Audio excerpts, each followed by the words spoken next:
मृत्यु के बाद व्यक्ति यमलोक पहुंचता है और देखो वहां चित्रगुप्त जी महाराज सबका हिसाब रखते हैं। अच्छा तुम यूं समझते हो कि जैसे बही खातों में यहाँ कुछ गड़बड़ कर लेते हैं ऐसे वहां चल जाए, कुछ ले दे के बदल जाए मामला? वहां कुछ भी बदलने वाला नहीं है। एक संत सुनाया करते थे कि एक व्यापारी का एक ही बेटा था। थोड़ा बड़ा हुआ, 18 वर्ष की अवस्था, पिता के साथ व्यापार देखता था, खातों को देखता रहता था। संयोग से उसकी आयु भी 18 वर्ष ही थी।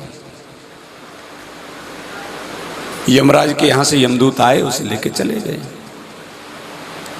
यमदूत सबसे पहले ले जाकर के चित्रगुप्त जी के यहाँ पहुंचाते हैं कि चित्रगुप्त जी वही खाता देखते हैं, उस व्यक्ति के जैसे कर्म होते हैं उसके अनुसार उसको आगे बढ़ाते हैं। चित्रगुप्त जी उस समय सीट पे थे नहीं। यमदूत ने कहा तुम यहीं बैठो जब तक हम बुला के लाते हैं। ये वो वही खाता पलटने लग गया वहां चित्रगुप्त जी का जो रखा था। संयोग से इसको अपना नाम वाला वही खाता में मिल गया अकाउंट। उसमें लिखा था नाम और आयु लिखी थी 18 वर्ष। इसने कहा नीचे तो बहुत किया है, यहां भी करके देखें चल जाए। चित्रगुप्त जी का पेन रखा था तो बीच में एक जीरो,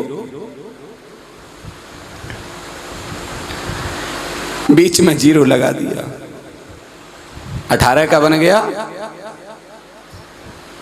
बैठ गया जब तक चित्रगुप्त जी चल करके आए। उन्होंने खोला उसका अकाउंट, जब निकाला तो उसमें 108। उन्होंने कहा अरे मूर्खों किसे ले आए? 18 वर्ष की 108 वर्ष की आयु लिखी हुई है। बोले महाराज ध्यान से देखो, आपने तो 18 ही बताया था, हम तो ले आए। नहीं इसके 108 वर्ष आयु। उसको धक्का लगाया, नीचे आया। यहां तो सब रो रहे थे, रो रो के बुरा हाल था घर वालों का। ये तो एकदम उठ के बैठ गया। माँ बाप पिता सबको आश्चर्य हुआ, ये क्या हुआ? पिता ने पूछा कैसे, क्या बात हुई?